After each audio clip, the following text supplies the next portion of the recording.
तर पहा, आज आपण नवोदय प्रवेश परीक्षेसाठी असणारं 10वं प्रकरण, अतिशय महत्त्वाचं असणारं प्रकरण, परिमिती व क्षेत्रफळ. आता त्याच्यामध्ये नाव आहे बहुभुजाकृतीची परिमिती आणि पुन्हा चौरस, त्रिकोण, आयत, क्षेत्रफळ असं नाव आहे. याच्यामध्ये आपण पाठ पाडून घेतले.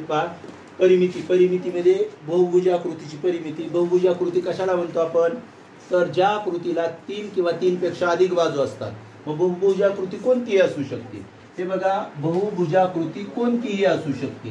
3, मग तुम्ही जर नीट लक्षात घेतलं तर त्रिकोण 3 पेक्षा जास्त बाजू किंवा 3 पण बाजू असल्या ही एक बहुभुजाकृती आहे. पण या बहुभुजाकृतीचं नाव काय आहे? त्रिकोण. ही बहुभुजाकृती आहे पण तिचं नाव काय आहे? त्रिकोण. त्यानंतर हे बघा, ही आणखी एक नवीन बहुभुजाकृती. हे बघा, अशी खूण केली याचा अर्थ समजायचा की त्याच्या सर्व बाजू काय आहेत? समान आहेत. समान आहेत. आणि जर एखाद्या आकृतीच्या सर्व बाजू समान असतील, आकृतीच्या म्हणण्यापेक्षा चौरसाच्या, चौकोनाच्या म्हणतो मी. आता हा चौकोनाचा प्रकार आहे. चौकोनाचे अनेक प्रकार आहेत. चौकोनाचे जे प्रकार आहेत त्यापैकी एक प्रकार म्हणजे चौरस. चौरसाच्या बाबतीत सांगायचं तर तुम्हाला चौरसाचे गुणधर्म माहित असले पाहिजे. चौरसाच्या सर्व बाजू समान असतात. पुन्हा चौरसाचा प्रत्येक कोण काय असतो रे? काटकोन असतो, 90 अंशाचा असतो. त्रिकोणाच्या सर्व कोणांच्या मापाची बेरीज किती असते? 180 अंश. हे बघा, जर समभुज त्रिकोण असेल, समभुज, जसा समभुज चौकोन, समभुज चौकोन. आता समभुज चौकोन हा एक प्रकार आहे अजून चौकोनाचा. पण इथं आहे तो चौरस आहे. चौरसाच्या 4 बाजू समान आहेत. एकूण चौरसाच्या सर्व कोणांच्या मापाची बेरीज 360 अंश असते. आणि ह्याचे सर्व बाजू समान आहेत, सर्व कोण समान आहेत, म्हणून याला 4 ने भागावं लागेल. म्हणजे 90 अंशाचा प्रत्येक कोण असतो, म्हणजे काटकोन असतो. तसंच त्रिकोण जर सारखा असेल, सारख्या बाजूंचा, त्याला आपण काय म्हणतो? त्याचा बाजूवरून पडणारा प्रकार काय आहे? समभुज त्रिकोण. बघा, त्रिकोणाच्या बाजूवरून पडणारे 3 प्रकार बघा, नीट लक्षात घ्या. पहिलं समभुज, समभुज त्रिकोण. दुसरा समद्विभुज, नावावरूनच आपल्याला लक्षात येतात. हा, 2 बाजू समान. आणि तिसरा असतो तो विषमभुज. सर्वच बाजू काय असतात त्याच्या? वेगवेगळ्या असतात. कोणत्याच 2 बाजू सारख्या नसतात, म्हणजे सर्व बाजू वेगळ्या असतात. मग कसलाही त्रिकोण असेल तर त्याची परिमिती काढताना आपण काय करणार? सर्व बाजूंच्या लांबीची बेरीज करणार. आता इथं मी तुम्हाला सांगत होतो कोणाच्या बाबतीत प्रश्न कसा पण विचारला जाऊ शकतो, आपल्याला कसा पण विचारला जाऊ शकतो. तर या त्रिकोणाच्या सर्व कोणांच्या मापाची बेरीज किती असते? जशी चौकोनाच्या सर्व कोणांच्या मापाची बेरीज किती असते? 360. तसं त्रिकोणाच्या किती असते माहिती? 180. मग त्रिकोणाला किती कोण असतात? 3. मग 3 कोणांच्या मापाची बेरीज काय असली पाहिजे? असली पाहिजे. असतेच. आलं लक्षात? मग कोणत्याही 2 त्रिकोणाच्या 2 कोण दिले असतात त्रिकोणाचे. तिसरा कोण आपल्याला काढता आला पाहिजे. 2 कोणांची माप जर दिली त्रिकोणाची तर आपल्याला तिसऱ्या कोणाचं माप काढता आलं पाहिजे. जर समभुज असेल तर काहीच प्रॉब्लेम नाही. सगळे कोण कितीचे असतील? म्हणजे कितीचे असणार? 60 60 60 डिवायडेड बाय 3 केला आपण. 180 ला जर 3 ने भागलं तर काय येणार आहे? 60. म्हणजे समभुज त्याचा प्रत्येक कोण काय असतो? 60 अंशाचा असतो. 60 अंश 60 अंश 60 अंशचा कोण असतो याचा, 3 कोण. पण बाकीचे जे कोण आहेत का, समद्विभुज त्रिकोणाचे पायालगतचे कोण सारखे असतात. पाया कुठं म्हणतो? त्रिकोणाचा खालची बाजू म्हणजे पाया. समजा हा कोण आणि हा कोण सारखा असतो. हे जर समद्विभुज त्रिकोण असेल तर खालचे पायालगतचे हे असे एकरूप बाजू ज्याच्यावर टेकलेले असतात ते कोण सारखे असतात. मग समजा या कोणाचं वरचं माप आपल्याला 50 अंश दिलं, समजा 50 अंश या कोणाचं, ए कोणाचं माप 50 अंश. तर बी आणि सी चं कसं काढणार तुम्ही सांगा बरं मला, कुणाला लक्षात येईल? वरचं 50 अंश आहे. हा, काय करणार? पहिल्यांदा माझं काम असेल 180 मधून 50 वजा करणे. आता किती राहिलं बघा बरं? 130. आता दोघं समान आहेत म्हणल्यावर काय करावं लागेल? त्याला 2 ने भागावं लागेल. म्हणजे भागिले 2 काय आलं? 65 अंश. या ठिकाणी 65 अंश 65 अंशचा हा झाला समद्विभुज त्रिकोण. आणि विषमभुज त्रिकोणाचे सर्व कोन पण वेगळे असतात आणि सर्व बाजू पण वेगवेगळे असतात. बाजूंची लांबी वेगळी असते, कोणांची लांबी वेगळी असते. आलं लक्षात? आता हे त्रिकोणाच्या चौरसाच्या बाबतीत सांगितलं. आयताच्या बाबतीत पण अगोदर सांगतो. हे बघा, ही बहुभुजाकृती आहे का? 3 बाजू आहेत. ही पण बहुभुजाकृती आहे का? 4 बाजू आहेत. आयत सुद्धा बहुभुजाकृती आहे. आयत, हे बघा, आयताचा विचार करताना आपण आयताचा जेव्हा विचार करतो तेव्हा हे समोरासमोरच्या बाजू काय असतात? समान असतात. समजा PQRS हा आयत आहे. हा चौकोनाचाच प्रकार. मी चौकोनाचे प्रकार नंतर घेईन, तुम्हाला त्रिकोणाचे प्रकार पण नंतर सांगतो. पण आता आपण ज्याच्यावर बघायलो ते बघूयात, म्हणजे सोपं जात आहे. हे पहा, मग आता आयताच्या समोरासमोरच्या बाजू कशा असतात? सारख्या असतात. म्हणजे ही जर बाजू PS बाजू PS ची लांबी जर 5 सेंटीमीटर असेल तर QR सुद्धा कितीचा असेल? 5 सेंटीमीटरचा असणार. जर बाजू PQ ची लांबी 10 सेंटीमीटर असेल तर बाजू SR सुद्धा 10 सेंटीमीटर असणार. जी जास्त लांबीची बाजू आहे, ज्याची लांबी जास्त आहे ज्या बाजूची, त्याला लांबी म्हणायचं. आणि ज्याची बाजू कमी आहे, माप कमी आहे, ती रुंदी असते. आता या ठिकाणी याचे सुद्धा कोन कसे असतात? काटकोन असतात. प्रत्येक कोन काटकोन असतो, 90 अंशाचा असतो. जसा चौरसाचा पण प्रत्येक कोन 90 अंशाचाच असतो, तसा आयताचा पण प्रत्येक कोन 90 अंशाचा असतो. कोणाची काय अडचण याच्यामध्ये? हे बघा, परिमिती काढताना आपण सगळ्या बाजूंच्या लांबीची बेरीज करतो. आता याच्यावरूनच आपल्याला सूत्र, आता हे बहुभुज आकृती, आता समजा मी अशी आकृती काढली, हे बघा, ही या आकृतीची सुद्धा परिमिती काढता आली पाहिजे आपल्याला. या आकृतीची सुद्धा आपल्याला परिमिती काढता आली पाहिजे. आणि याच्यामध्ये जर तुम्हाला अशी रेष दिली समजा एखादी, नीट लक्षात येईल, हा मुद्दा फार महत्वाचा आहे. समजा हे 3 आहे, हे 4 आहे, मी एकक देत नाही, एककाचं पुन्हा सांगतो. समजा हे 5 आहे, हे पुन्हा 4 आहे, हे 4च आहे, हे समजा 3 आहे, ही 1 आहे, आणि मधला आहे हे समजा 6 आहे. तर या त्रिकोणाची परिमिती, या बहुभुजाकृतीची परिमिती काढताना आपल्याला काय करावं लागेल? 3 + 4 7, 7 + 5 12, 12 आणि 4 16, 16 आणि 4 20 आणि 3 23 आणि 1 आणि मधलं 6 धरायचं नाही. तर तिथं पर्याय असतो 24 आलं का आपलं? 24 30. 30 हा पर्याय तुम्हाला पहिल्यांदा दिसेल. पण ही मध्ये आहे, मध्ये फक्त बाहेरच्या बाजूंच्या लांबींची बेरीज म्हणजे परिमिती. समजलं? काय अडचण या बाबतीत? काय अडचण? आता आपण सूत्र बघूया. थोड्या आकृतीची माहिती, वर्तुळाचं सांगायची राहिली माहिती का? चला, वर्तुळाची एक माहिती सांगतो आणि नंतर डायरेक्ट सूत्र घेऊयात. आता बघा, हे बघा, वर्तुळ, त्याला आपण इंग्रजीमध्ये काय म्हणतो? सर्कल. कुठं सर्कल?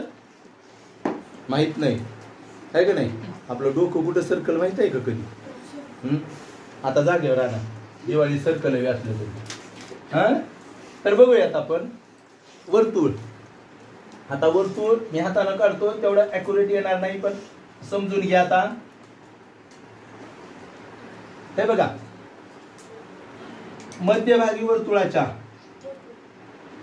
वर्तुळ केंद्र असतं, वर्तुळ केंद्र, त्याला आपण सेंटर सुद्धा म्हणतो, centre of circle, centre point, centre. या वर्तुळाच्या, हे समजा मी ओ नाव दिलं, ओ हे वर्तुळाचं केंद्र आहे, वर्तुळ केंद्र. वर्तुळ केंद्रापासून वर्तुळाच्या या परिघ म्हणतो आपण याला, कडचा बाजू म्हणजे लांबी म्हणजे परिघ.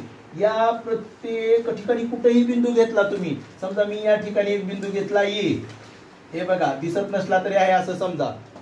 इथं बी घेतला, इथं मध्ये बर का, याच्यावर डी घेतला. सी बद्दल अलर्जी नाही मला, सी का नाही घेतला असं नाही म्हणायचं बर का. आता बघा, ये जर सेंटर पॉइंट, केंद्र आणि वर्तुळावरचा कोणताही बिंदू जर आपण जोडला तर ती तयार होत असते त्या वर्तुळाची त्रिज्या, वर्तुळाची त्रिज्या. मग ओ आणि बी हे जरी बिंदू जोडले तर ही सुद्धा काय बाळानो? मग ह्याची जेवढी लांबी असेल का तेवढीच लांबी याची पण असते. समजा 7 सेंटीमीटर ओ ए असेल तर आपलं ओ बी सुद्धा काय असणार आहे? 7 सेंटीमीटर. त्यानंतर दुसरी एक त्रिज्या आपण या ठिकाणी काढू शकतो ओडी. हे सुद्धा किती असणार बाळानो? 7 सेंटीमीटर. म्हणजे वर्तुळाची प्रत्येक त्रिज्या, वर्तुळाला किती त्रिज्या काढू शकतो आपण? असंख्य असंख्य असंख्य त्रिज्या काढू शकतो आपण, बरोबर. आणि प्रत्येक जेवढ्या त्रिज्या असतील एकाच वर्तुळाच्या बरं का, त्या सर्व त्रिज्यांची लांबी काय असते?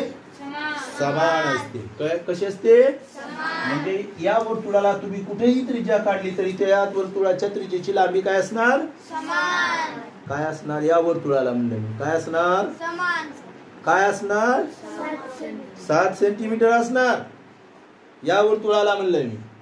या वर्तुळाची एक दिली की तुम्हाला 7 सेंटीमीटर म्हणल्यावर सर्वच काय असणार? 7 सेंटीमीटर. समान. हे उत्तर बरोबर आहे. पण मी परत तुम्हाला विचारतोय की या वर्तुळाची त्रिज्येची लांबी काय असेल, तर तुमचं उत्तर 7 सेंटीमीटर असायला हवं. आता बघा, आता त्यानंतर त्रिज्या जर तशीच लांबवली बघा, हा ये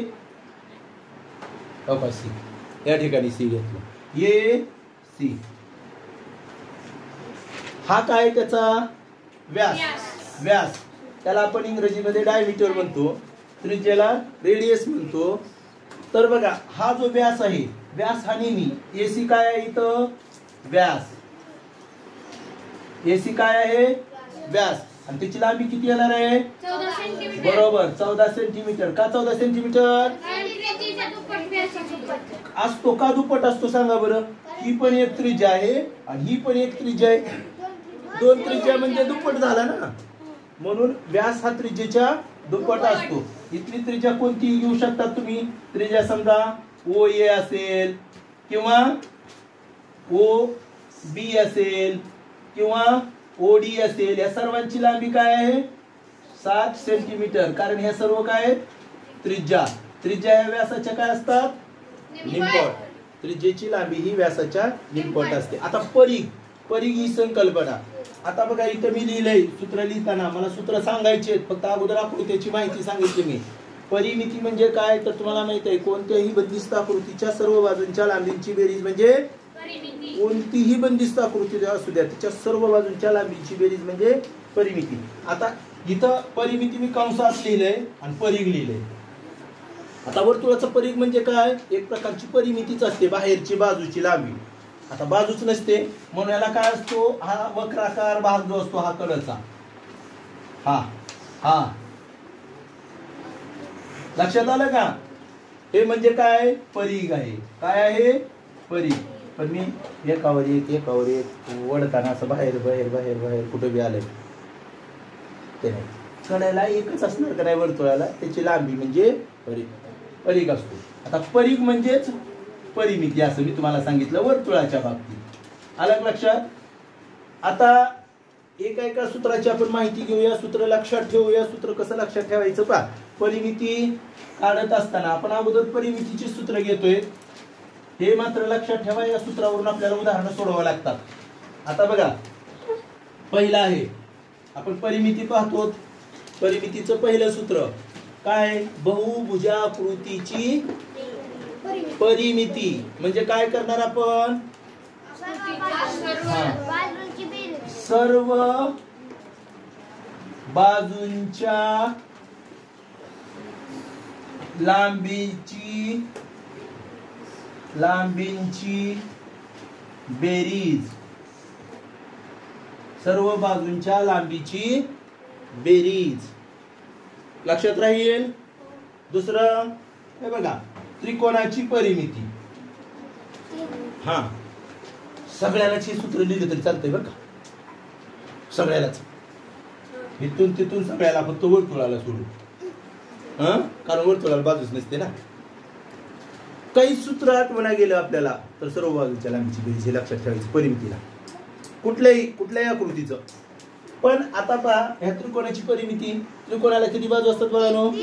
मग असं लिहायचं 3 तिन्ही लिहा असं वाटलं.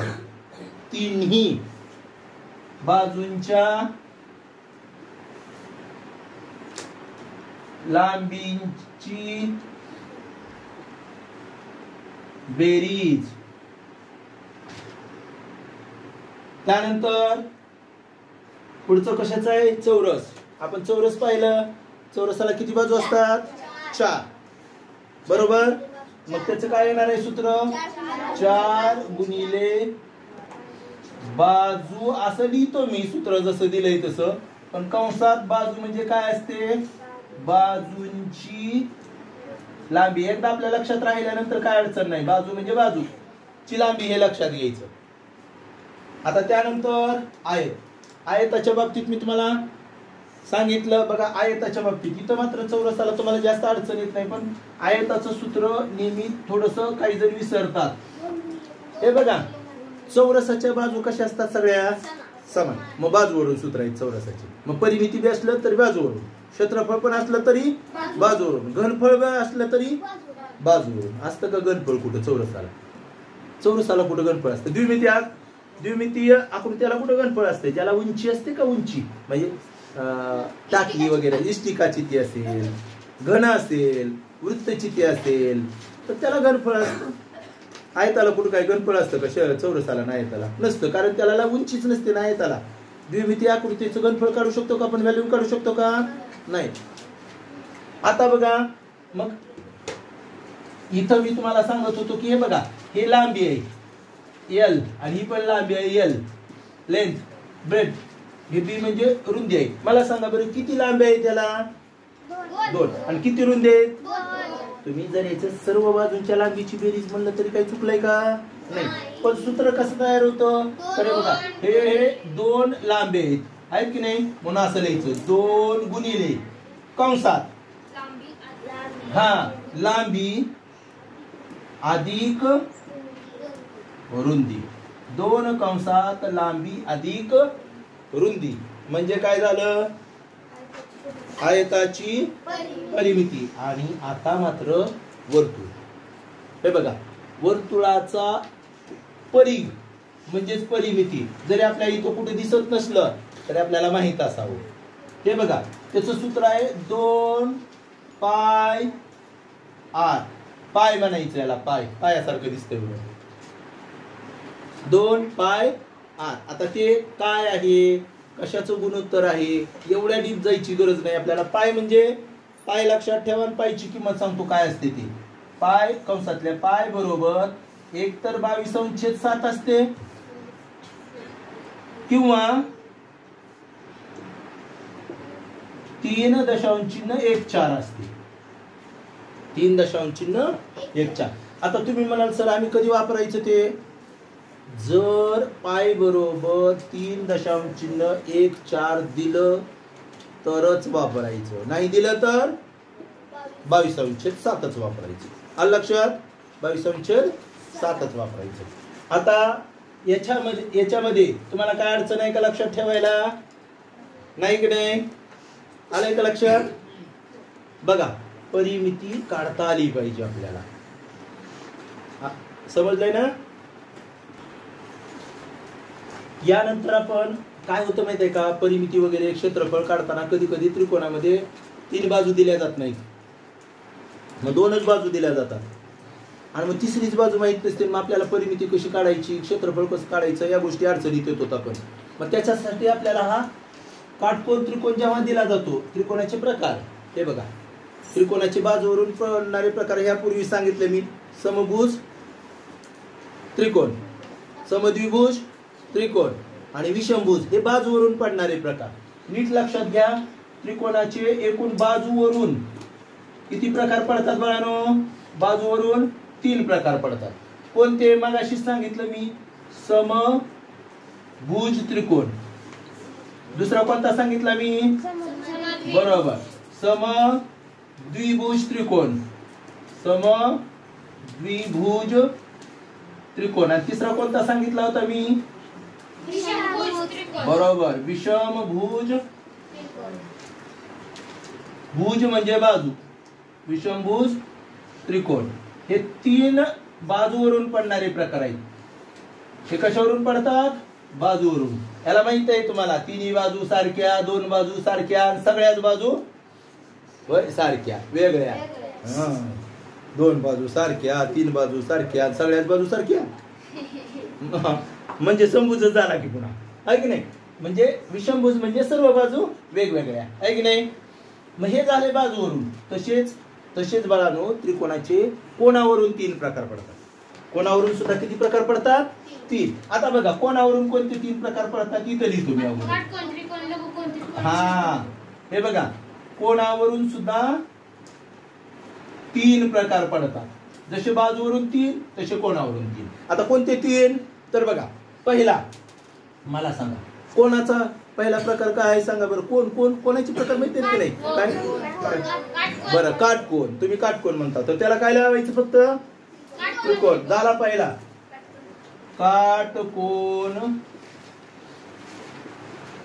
त्रिकोण, काटकोन. आता काटकोन त्रिकोणाच्या बाबतीत तुम्हाला सांगतो, एक कोण काटकोन असतो बाळांनो त्याचा, बाकीचे 2 कोण काय का असं ना लघुकोनच असतात. हे बरोबर. त्याचं कारण काय? हे बघा, ज्यावेळी आपण असा विचार करतो, हा एक त्रिकोण आहे, काटकोन त्रिकोण, हा जर कोण 90 अंशाचा असेल, तर तुम्हाला माहित आहे त्रिकोणाच्या तिन्ही कोणाच्या मापाची बेरीज मी मगाशी पण सांगितली. मग 180 मधून जर मी 90 वजा केलं बाळांनो, तर काय राहिलं? ह्या दोघात मिळून 90 राहिलं. मग हा 30चा असेल, हा 60चा असेल, हा काय असेल, हा 45चा असेल, हा 45चा असेल, काय पण असो, पण दोघात मिळून 90. दोघात मिळून 90 म्हणजे दोन्ही कोण कसे असतात? लघुकोन असतात. तुम्ही म्हणाल कसं? एक 45चा येईल, दुसरा 45चा, एक 30चा येईल, दुसरा 60चा येईल, पण 90च्या कमीच असणार आहेत की नाही दोघात मिळून आहे म्हणल्यावर. म्हणून एक कोण काटकोन त्रिकोणाचा एक कोण काटकोन असतो, तर बाकीचे 2 कोण लघुकोन असतात. लक्षात राहील का? लिहून द्यायची गरज नाही. 2 कोण कसे असतात?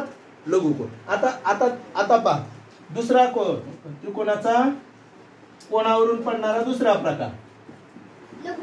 हा, लघुकोन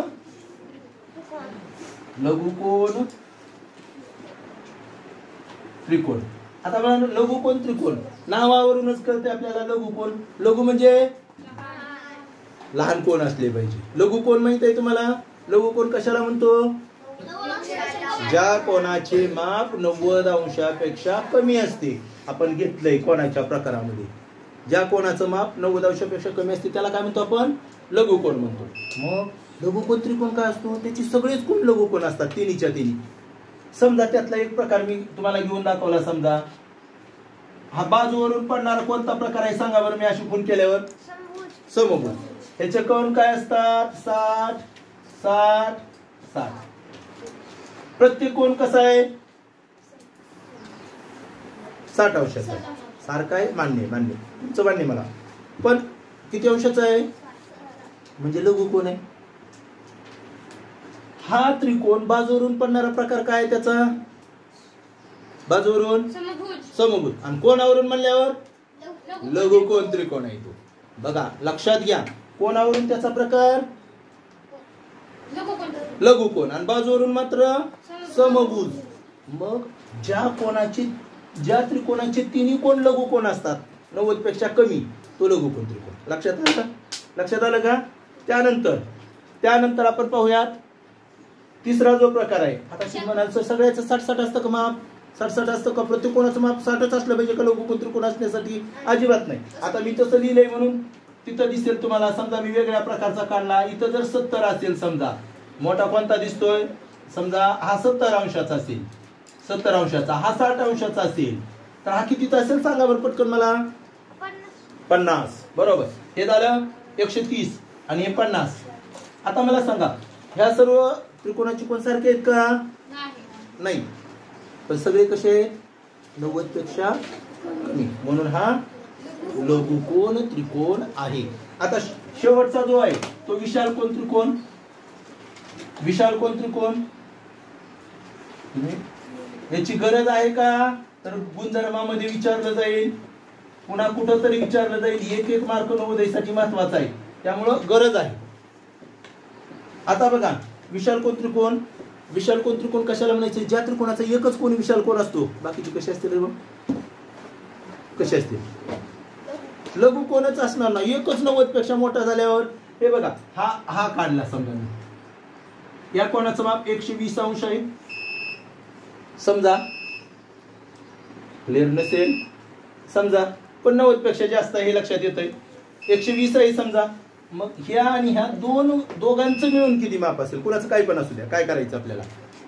किती असेल? 180 वजा 120 किती राहिलं? 60 राहिले. किती राहिलं? हे बघा, एकूण 180 मधून जर आपण 120 वजा केलं तर राहिले 60 अंश. आता 60 अंश दोघांचं 30 असेल, 20-40 असेल. आपल्याला कुठं माहित आहे दोन्ही सारखेच म्हणून? काय पण असेल, पण दोघात मिळून काय असेल? 60. मग ते दोन्ही कोण कसे असतील? लघुकोण. हे लक्षात आलं. आता एवढं सांगितल्यावर त्रिकोणाबद्दल तुम्ही मला पुन्हा विचारू शकता, नाही समजलं तर. आता बघा इकडे लक्ष द्या. यातला महत्वाचा आपल्याला ज्याच्याविषयी माहिती पाहिजे तो कोणावरून पडणारा त्रिकोणाचा पहिला प्रकार जो आहे काटकोन त्रिकोण.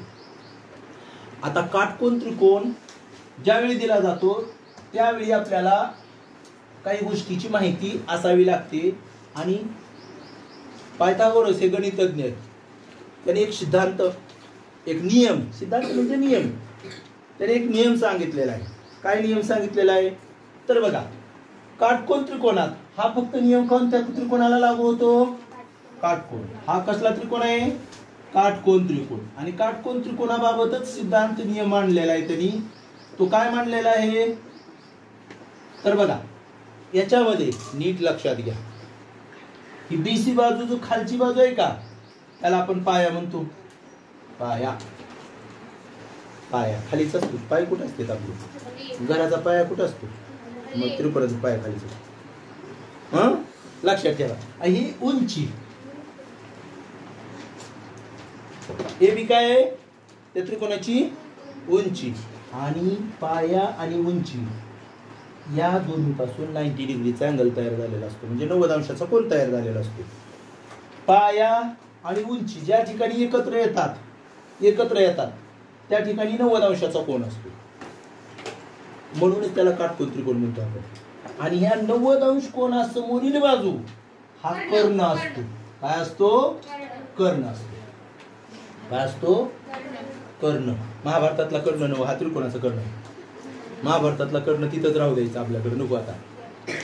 तो कर्ण पण महान होता बरं का. त्या कर्णा उदार दानशूर, त्या कर्णाचा गुणधर्म, ह्या कर्णाचा गुणधर्म बघायचा आपल्याला.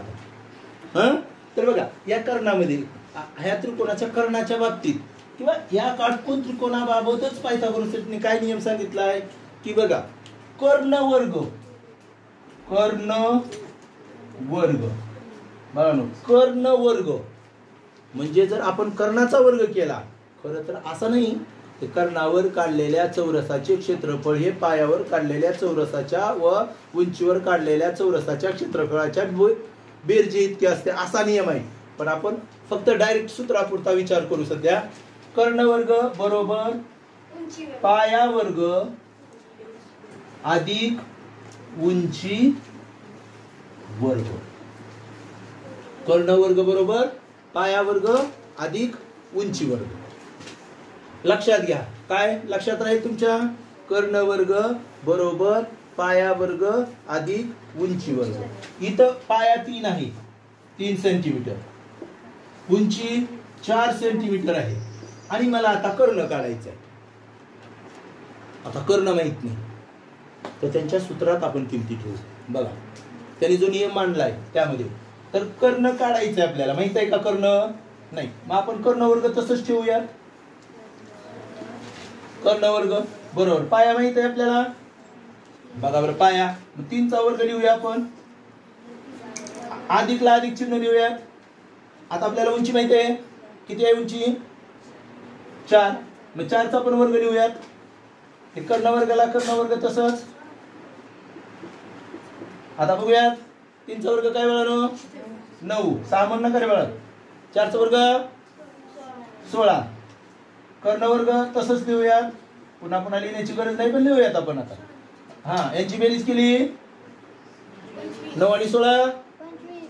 हा सुद्धा कशाचा तरी वर्ग आहे. कशाचा वर्ग आहे? बरोबर, असं येणार म्हणजे येणार. कोणत्या त्रिकोणाच्या बाबतीत? काटकोन त्रिकोणाच्या बाबतीत. आपल्याला 5वी पुरता विचार करायला गेल्यावर पुन्हा ते 30, 60, 90, 45, 45, 90 याचा विचार सध्या नाही करायचा आपण आता मग ही सुद्धा ही बाजू कर्ण वर्गाच्या स्वरूपात मांडलेला आहे. मग ही बाजू ही संख्या सुद्धा वर्गाच्या रूपात मांडायची. कसं लिहिणार मी? कर्ण वर्ग बरोबर 5चा वर्ग. आणि तुम्हाला मी सांगितलंय पहा ह्याच्या आधी पण काय करत असतात, दोन्ही बाजूला वर्ग वर्ग आला तर कटवून टाकतो आपण. अरे पायाच कटवायला मी. म्हणजे काय राहिलं इकडं? कर्ण बरोबर 5 आणि एकक जे आहे तेच सेंटीमीटर. म्हणजे हा काय आला? 5 सेंटीमीटर. लक्षात आलं का तुमच्या? आलं का नाही? सगळ्यांच्या लक्षात आलंय. समजा कधी कधी काय दिलं जाईल? कर्ण दिला जाईल, उंची दिली जाईल, पाया काढायला लावला जाईल. कधी पाया दिला जाईल, कर्ण दिला जाईल, उंची काढायला लावली. किमती ठेवायच्या जिथल्या तिथं किमती ठेवायच्या, बाकी काही करायचं नाही. आपण तुम्हाला ते सरावात घेऊयात. आता फक्त हे समजून घ्या. फक्त नियम काय सगळ्यात महत्वाचं हे लक्षात ठेवा. कर्ण वर्ग बरोबर पाया वर्ग अधिक उंची वर्ग. अजून एक थोडस या बाबतीत मी सांगतो, इकडे लक्षात घ्या. याला हे जे आहे डायरेक्टली कधी कधी आपल्याला बाजू दिल्याबरोबर आपल्याला दिसलं पाहिजे काय उत्तर येणार आहे ते. त्याच्यासाठी पायथागोरसची त्रिकोण माहित असली पाहिजे. ट्रिपलेट म्हणतात, पायथागोरस ट्रिपलेट, पण त्याला आपण मराठीमध्ये त्रिकुटे म्हणतो. त्रिकुटे हे बघा, सगळ्यात बेसिक त्रिकूट, सगळ्यात लहान, सगळ्यात पायाभूत त्रिकूट काय माहिती का पायथागोरसचं? हे बघा, एक बाजू 3ची असली, हे पहिलं लिहितो नंबर टाकून, लिहा तुम्ही पण लगेच. दुसरी बाजू 4ची असली, आणि जर सर्वात मोठी बाजू म्हणजे काय असतो त्रिकोणाच्या बाबतीत? काटकोन कर्ण असतो. म्हणजे कर्ण किती आहे? 5. हे सगळ्यात बेसिक जे इथं आलं होतं 3, 4, 5 आलं होतं की नाही? हे सगळ्यात बेसिक त्रिकोण. आता बघा कसं असतं ते. त्यानंतर त्रिकोणाचे ह्याची जर आपण दुप्पट केली, नीट लक्षात घ्या, दुसरं त्रिकोण काय तयार होईल. ह्याची जर दुप्पट केली तर 3ची दुप्पट 6, तर 4ची पण दुप्पटच होणार 8, आणि 5ची पण दुप्पटच होणार 10. म्हणजे तुम्हाला डोळे झाकून एखाद्या ठिकाणी इथं जर बाजू 6 दिली, इथं जर बाजू तुम्हाला 8 दिलेली असेल, तर तुमचं हे लगेच काय कळालं पाहिजे तुम्हाला? 10. का? कारण बेसिक काय? 3 दुनी 6, 4 दुनी 8, तर किती दुनी 10? म्हणजे 5 दुनी 10. काय येईल इथली बेरीज म्हणजे लांबी 10. आता तिसरं बघा, त्यानुसार त्रिकोण तयार होत राहतात.